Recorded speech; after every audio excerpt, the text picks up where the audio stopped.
இயேசுவின் நாமத்தில் அன்பின் வாழ்த்துக்கள். இந்த நாளில் ஆண்டவர் உங்களுக்கு தருகிற வார்த்தை மத்தேயு சுவிசேஷம் அதிகாரம் 9:21.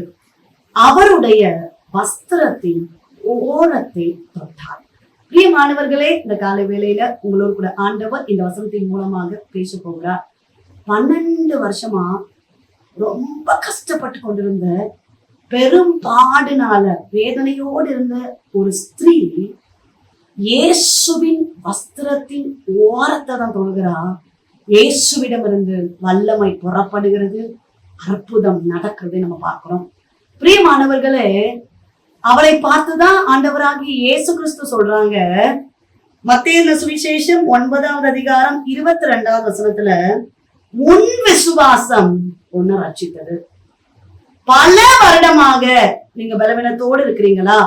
வியாதியை சுமந்து கொண்டிருக்கிறீங்களா?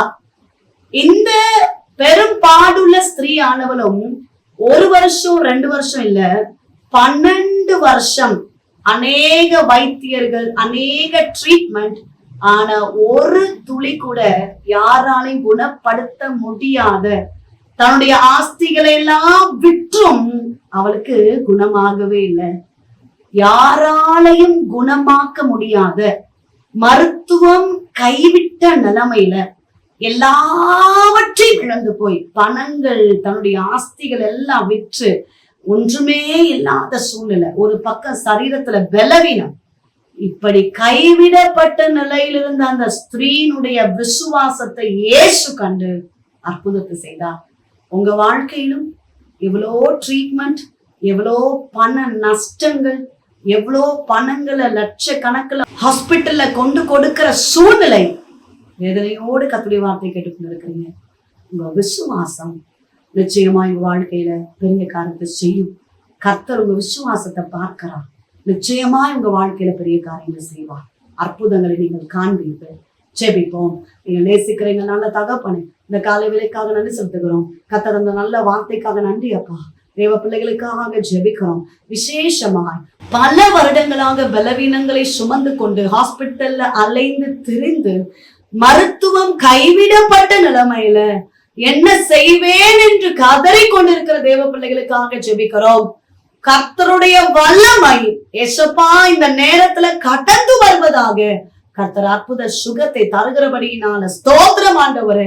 12 வருடமான அந்த ஸ்திரீனுடைய பலவீனம் இயேசுவின் வல்லமை புறப்பட்ட போது ஒரு விடுதலை, ஒரு ஹீலிங் உண்டானது போல தேவ பிள்ளைகளுடைய பலவீனங்கள் இயேசுவின் நாமத்தினால மாறி போவதாக. கர்த்தர் அற்புதத்தை செய்யுங்கப்பா. திருமணமாக வேண்டிய பிள்ளைகளை ஆசீர்வதிங்க. கர்ப்பத்தின் கனிக்காக காத்திருக்கிற பிள்ளைகளை ஆசீர்வதிங்க. கர்ப்பிணிகளை ஆசீர்வதிங்கப்பா. பொருளாதாரங்களை ஆசீர்வதிங்கப்பா. தேவைகளை சந்திங்கப்பா. நெருக்கங்கள், கடன் பாரங்கள், பிரச்சனைகளை மாற்றுங்கப்பா. குடும்பங்களை சமாதானம், சந்தோஷம் உண்டாகும்படியாக ஜெபிக்கிறோம். நாள் முழுவதும் கர்த்தர் தாங்கி நடத்துவீராக. ஆசீர்வதிங்கப்பா. பெரிய காரியங்களை செய்யுங்கப்பா. ரிசல்ட்டுக்காக வெயிட் பண்ணிட்டு இருக்க பிள்ளைகளை ஆசீர்வதிங்கப்பா.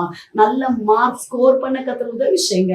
ஒரு ஜாபுக்காக ட்ரை பண்ணிட்டு இருக்காங்க ஆண்டவரே, என் ஆண்டவர் ஆசீர்வதிக்கிறபடியினால ஸ்தோத்திரம். இந்த நாள் முழுவதும் கர்த்தர் நடத்துவீராக. குடும்பங்கள சமாதானத்தை கட்டளையிடுவீராக. இயேசு கிறிஸ்துவின் நாமத்தில் ஜெபிக்கிறோம் எங்கள் ஜீவனுள்ள நல்ல தகப்பனே, ஆமென். பிரியமானவர்களே, கர்த்தர் உங்களோடு பேசியிருக்கிறார். நிச்சயமாய் கர்த்தர் உங்க வாழ்க்கையில பெரிய காரியங்களை செய்வார். உங்களுக்காக, உங்களுடைய ஜெப விண்ணப்பங்களுக்காக நாங்கள் ஜெபிக்கிறோம். நீங்களும் எங்களுக்காக, உங்களுடைய ஊழியர்களுக்காக ஜெபித்துக் கொள்ளுங்கள். இந்த டிவோஷன் மூலமாய் கர்த்தர் உங்களோடு பேசினால் அதை எங்களுக்கு பகிர்ந்து கொள்ளுங்கள். இதை அநேகருக்கு ஷேர் பண்ணுங்க. God bless you.